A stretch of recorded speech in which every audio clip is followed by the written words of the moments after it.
Olá pessoal, bom dia, a paz do Senhor para todos. Quero nesse momento agradecer a Deus por mais um dia que Ele tem me proporcionado e também as orações dos santos que têm sido feitas uns pelos outros e eu tenho sido também beneficiado por estas orações. Hoje, logo pela manhã, ao me levantar, como de rotina, né? Lavei o rosto, dei um tempo. Depois eu preparei um lanche, mas antes do lanche eu chupei uma laranja. é, e em seguida eu fiz um lanche. Teve um pão, queijo, presunto e um copo de refrigerante. Não estava muito afim de um café, apesar de ter tido café na cafeteira, mas eu optei para comer o pão com refrigerante. Aí, em seguida me deitei, liguei a televisão e estava assistindo um filme, para ser sincero. Mas o coração desejou fazer algo para Deus. Me lembrou de algo dos céus. Eu estava ouvindo um comentário próximo a mim a respeito da carne e do espírito. Eu acho que deva ser comentário bíblico de escola dominical. É um assunto interessante para quem na realidade serve ao Senhor Jesus. Esse assunto é um assunto pertinente, envolvente e importante para nós. Porque para quem não sabe, em Cristo nós vivemos duas naturezas. Duas naturezas. A primeira natureza é a natureza da qual nós nascemos caídos do pecado, não é? Contaminados pelo pecado. Então, por isso nós éramos pecadores atuantes, praticantes, dominados pelo pecado. E esta natureza nos mantinha afastados do Senhor. Nós éramos afastados de Deus. A nossa mente não alcançava Deus. E quando isto acontecia, era assim, proverbial, um certo tom de ironia, com expressões de espanto, que na verdade não resultava em glorificar a Deus, ou temê-lo, venerá-lo. Não, não. Era algo muito natural e comum a todos que nascem no pecado. Ter Deus como um simples dizer. Não um Deus como a Bíblia nos ensina, que Ele é o Deus Criador dos céus e da terra. E como referencial de apresentação, Ele nos diz que é o Deus de Abraão, o Deus de Isaac e o Deus de Jacó. Esta referência bíblica diferencia-o de tudo aquilo que o homem no pecado denomina Deus para si. Então se faz necessário, quando nós nos aproximarmos de Deus ou fizermos qualquer coisa em relação a Deus, tenhamos esta referência para distinguir Ele de tudo aquilo que a gente denomina ser Deus, quando na verdade não são. A Bíblia nos diz que esses deuses que nós dizemos ser deuses foram criados muitos pelas nossas imaginações. De pau para os pobres, de pedra para pessoas de classe média, de ouro e de prata para os ricos. Mas a Bíblia diz que tanto de madeira como de pedra, o de ouro e o de prata, eles têm uma perfeição plena, uma perfeição assim que até causa admiração se pararmos para olhar os detalhes por ele produzido, que ele tem tudo o que um ser humano tem: olhos, boca, nariz, ouvido, mãos, pés, certo? Mas, em resumo bíblico, ela diz que os olhos não veem, a boca não fala, o ouvido não ouve, o nariz não cheira e as mãos não poupam, os pés não andam. Som algum sai da sua garganta. Mas o meu Deus, o Deus de Jesus Cristo, ele é Espírito. E Jesus falando em relação a isto, diz que Espírito nem tem carne nem osso. E eu passo a entender que Espírito não tem matéria sólida. Ele é translúcido. Ele é algo invisível. Né? É algo que não tem como que apalpá-lo.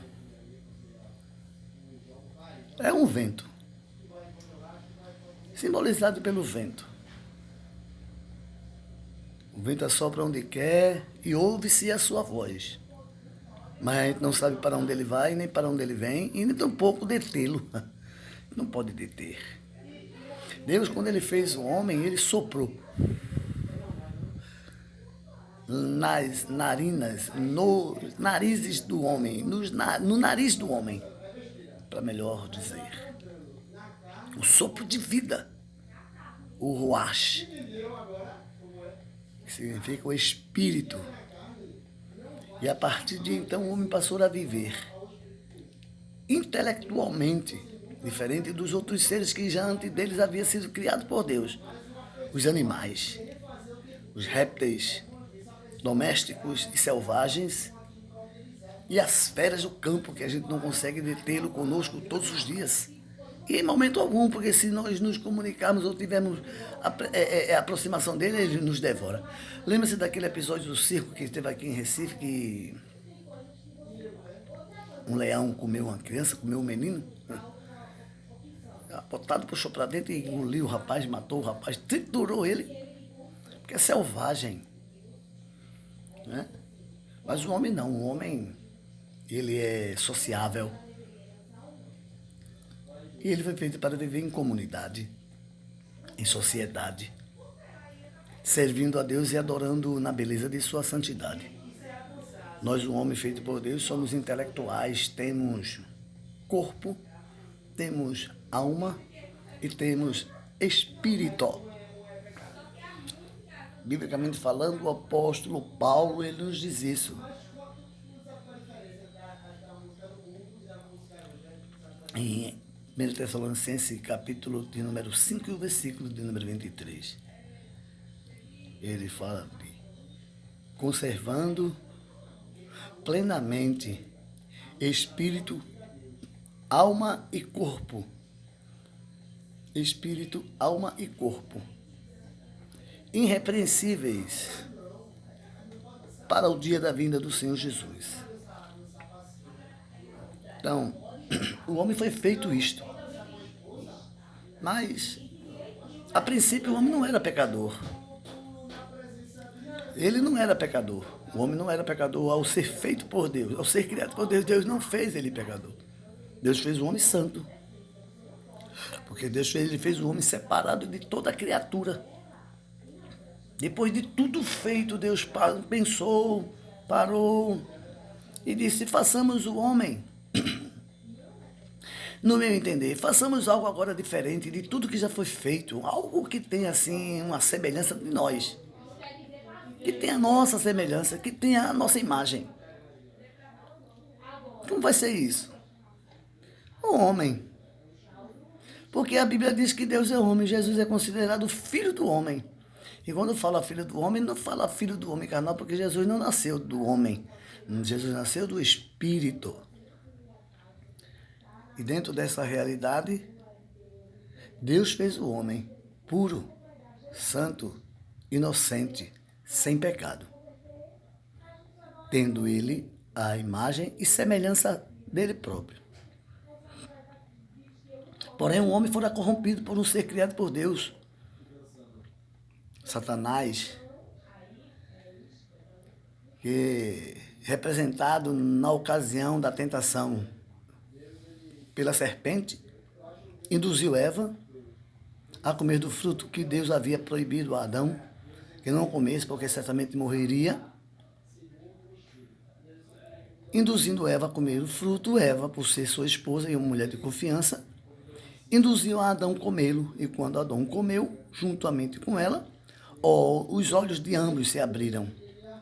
E ao se abrirem os olhos de ambos, eles viram que estavam nus, sem roupa, despidos, e se envergonharam, e procuraram agora se esconder e se proteger da nudez. E colheram folha de figueira e fizeram para ele aventais, para se cobrir, para cobrir a sua nudez. Veja que coisa interessante. A consciência do pecado, ela procura sempre esconder o homem de Deus. É dessa forma que o homem ganhou uma natureza decaída, pecaminosa, pendente para o mal. Ela pende para o mal. O homem se tornou injusto consigo próprio e para com seu Deus. Então, dentro desta realidade, nós temos duas naturezas sim agora. Porque dentro dessa esfera de confissão a Cristo, aceitação a Jesus, o sacrifício de morte, derramamento de sangue para a remissão dos nossos pecados, quem o aceita é convidado a participar da nova natureza em Cristo, da natureza de Cristo, homem santo, puro, gerado de Deus pelo Espírito Santo, nasceu sem pecado, viveu sem pecado, morreu sem pecado, ressuscitou sem pecado e subiu aos céus sem pecado e está lá intercedendo por nós. A igreja remida no sangue, este mundo ainda que não o conheceu como seu salvador pessoal. Então nós temos duas naturezas, a natureza pecadora e a natureza santa, a natureza divina, a qual repousa em nós e na nossa mente, porque a Bíblia diz que quando eu era menino, eu andava como menino, falava como menino, agia como menino, tudo era como menino. E quando fala de menino, fala da natureza incontrolada do pecado. Mas quando a gente torna-se homem adulto, aí a gente tem aquela decisão de tomar, a decisão de deixar as coisas de menino, que menino é egoísta, menino é ambicioso, menino é mesquinho, menino só quer tudo para si, só pensa em si. O homem não. O homem ele é juiz de si mesmo e chega a uma ocasião de ajudar alguém. Aí Paulo disse que deixou as coisas de menino porque agora era homem. Era maduro. Homem aqui é no sentido de maduro, onde ele não pode negar a sua consciência de quem de fato ele é realmente. Porque chega um ponto em que nós nos conhecemos a nós mesmos, sabemos o teor do nosso caráter, o calibre do nosso caráter, a fibra do nosso caráter, para que lado ele pende. E quando decidimos aceitar a Jesus, diz a Bíblia que Jesus ele nos liberta do poder do pecado. Ele nos arranca das trevas da ignorância do pecado. Ele nos transporta para o reino da luz, do Filho do seu amor, como diz isso lá em Colossenses. Dentro dessa realidade, meus amigos, a partir de então, quando nós aceitamos a Cristo e nos tornamos participantes da sua natureza, assumimos um compromisso para não perdermos o alvo, para não sairmos da linha e não voltarmos a praticar as mesmas coisas, ou talvez pior. Porque agora em Cristo eu tenho a capacidade de dizer não. De dizer não para as ações contrárias ao Espírito.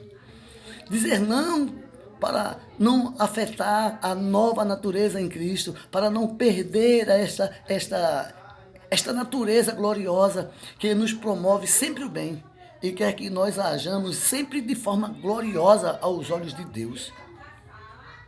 Que a natureza do pecado, ela obra o pecado. Mas a natureza do Espírito, ela produz frutos do Espírito. Então, como carnal, o homem é tendencioso aos adultérios, à fornicação, a invejas, a lascívia, a glutonaria, a inimizade, a contendas, a homicídio. Eu sei que somos um total de adjetivos negativos 16. Eu estou mencionando somente estas, como obra da carne. Mas a gente, como tendo uma nova natureza e tendo sido chamado para participar da nova natureza em Cristo, aí a gente temos agora a capacidade de produzir frutos, e frutos bons. Não é nem frutos, é fruto. Porque uma árvore boa, ela não produz diversidade de frutos. Você não vê uma mangueira produzir manga, espada, manga rosa, goiaba, jaca, não por ser árvore boa, não. Ela só vai produzir manga. Agora só tem uma coisa. Se ela for uma manga que a natureza dela, a doçura dela for cítrica, quem a comer vai dizer, que manga azeda. Ela é suculenta, mas é muito azeda, ela é pelenta, tem uns pelos, entende? Ela vai morrer produzindo frutas cítricas azedas, porque está na natureza dela só produzir aquilo. Agora, quem conhece de agricultura, de plantação, conhece o terreno, pode enxertar ali no terreno uns adubos e com intenção de melhorar, ou então fazer desta planta um novo enxerto e colocar ela junto a uma árvore que os frutos são doces, saborosos, que todo mundo cobiça e deseja, esperando que ela dê frutos doces por passar a receber daquela árvore boa a sua seiva boa. A sua seiva boa. E Jesus fez isso conosco. Diz a Bíblia que nós éramos jambuzeiro. Veja que contrariedade. Éramos jambuzeiro. E jambuzeiro bravo. E para alguns, esse jambu só quem comia era porco. Que coisa terrível. Era comida para animal. Mas Jesus, ele contra a própria natureza. Ele nos enxertou nele com a promessa de que produziríamos frutos bons. Mas ele também ele deu uma recomendação e colocou uma observação. Toda vara que está em mim, que não produz fruto bom, será cortada e lançada no fogo que arde. Será tirada da planta original, para que aquelas que estão dando fruto permaneçam dando fruto doce e mais frutos. Aí a natureza do Espírito, como sendo convidada para darmos fruto bom, o fruto do Espírito é amor. É a essência. O amor é a essência da árvore. Aí quem come deste fruto e se alimenta desta árvore, vai ter paz, gozo, fé, alegria, alegria, vai ser mansidão, benignidade, bondade, longanimidade, temperança. Então, a gente vê aí nesse fruto do amor, nesse fruto do Espírito que é o amor, 9 virtudes. Que ninguém que produz o fruto vai poder faltar uma dessas qualidades. Não vai poder faltar. Longânimo, benigno, fé. Essa fé não é uma fé, não é uma fé comum. Não é uma fé comum. Essa fé, ela está inserida na formação do caráter do homem. É aquele que nunca tutubia. é aquele que nunca vacila. É aquele que na realidade nunca duvida de nada. Aconteça o que acontecer, ele está ali firme na sua confissão em Cristo. Dentro desta realidade, meus irmãos queridos,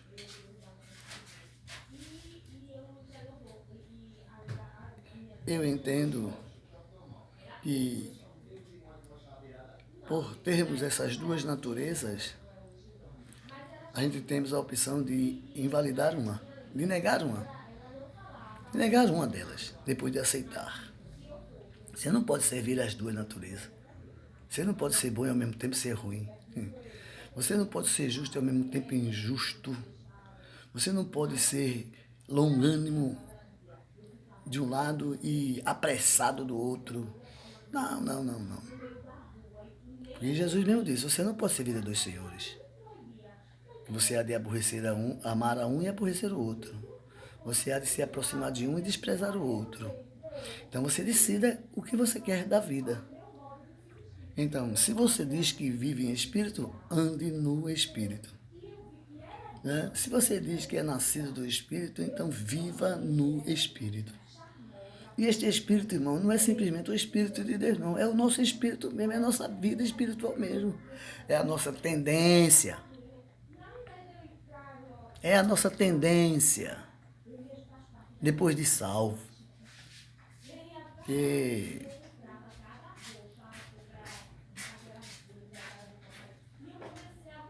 como carnal que eu era, pecador na prática do pecado como eu era, quanto mais eu pecava, mais eu pecava. Quanto mais errado eu fazia, mais eu queria fazer. Mas agora eu tenho opção. Eu não tinha opção porque só tinha aquilo. Mas agora eu tenho opção. Eu fui convidado pelo Senhor a participar da sua natureza. Da sua natureza santa, divina.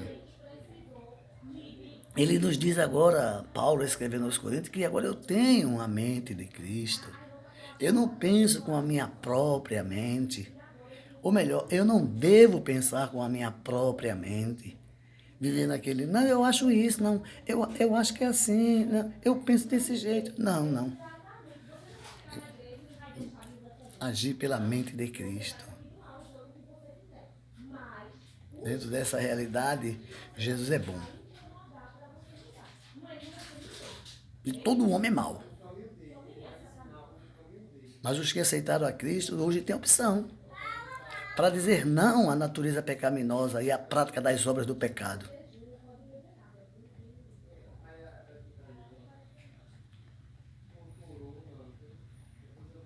Existe o crente carnal e o crente espiritual. Existe o crente carnal e o crente espiritual. Também não quer dizer que o crente carnal é aquele que, na verdade, vive uma vida desregrada na prática de tudo quanto é de erro, mas simplesmente porque ele é contencioso. Ele vive contendendo por questões banais. E lá no capítulo 3 da carta de Paulo aos Coríntios, ele disse, não sois vós carnais, por viveres assim na contenda? Não tendo paz no seu interior, contendendo por isso, fazendo facção dentro da igreja, dizendo que eu sou de Paulo, eu sou de Apolo, eu sou de Cefas, eu sou de Cristo. Quem vive nessa demanda está na carne, é carnal, meu filho. Não aprendeu ainda. Entende? Aí vive causando essas demandas na igreja. Esse camarada não pratica adultério, não pratica fornicação, não é incestador. Não. É homem crente, é homem que ora, é homem que louva a Deus, mas ele é contendeiro. Ele gosta de contender. E Paulo está na igreja como carnal. E por incrível que pareça, ele revela, né,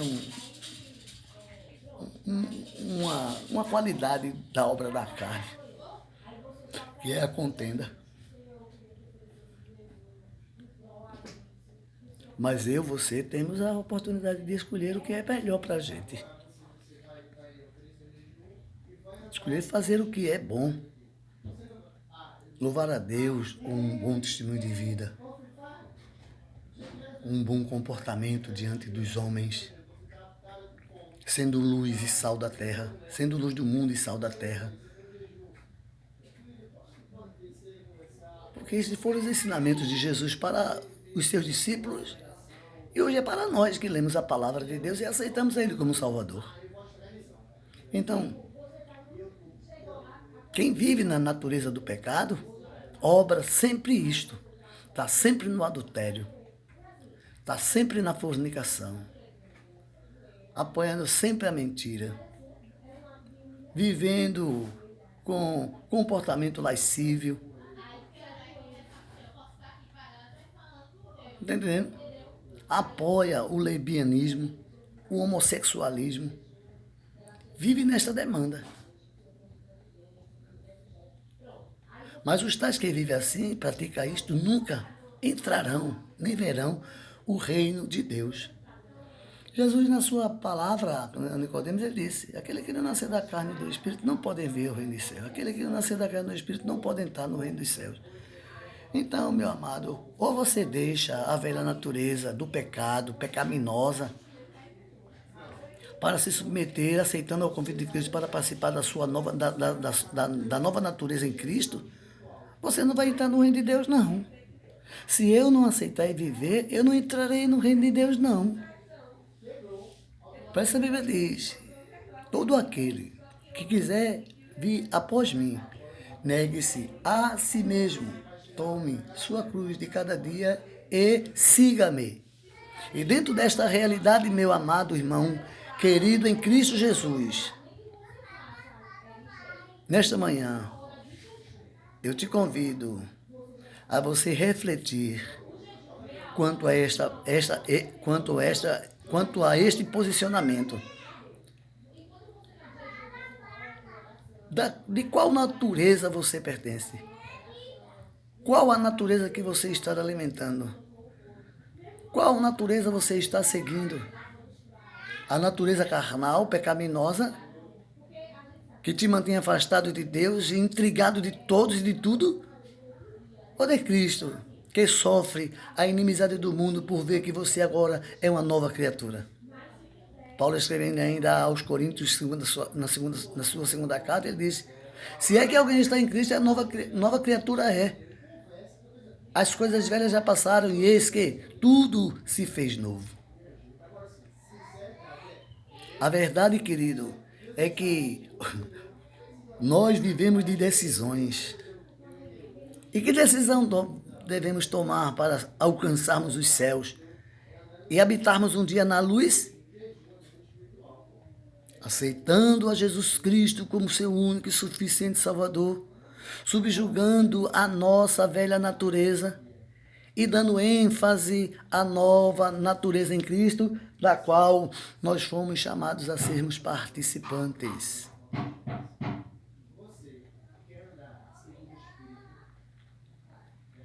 E eu quero encerrar este meu breve comentário, esse comentário, né, que vai uns 30 minutos já, cantando o hino de número 5, da harpa cristã. Espírito, alma e corpo, oferto a ti, Senhor, como hóstia verdadeira, em oblação de amor. Eu tudo a Deus consagro, com Cristo vou vivo altar, ó desce fogo santo, do céu vem tu selar.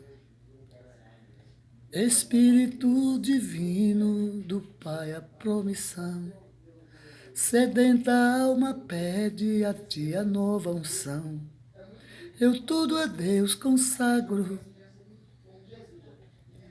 em Cristo vivo altar, ó desce fogo santo, do céu vem tu selar. Sou teu, ó Jesus Cristo, teu sangue me comprou. Eu quero a tua graça, pois de ti sempre sou. Eu tudo a Deus consagro, em Cristo vivo altar.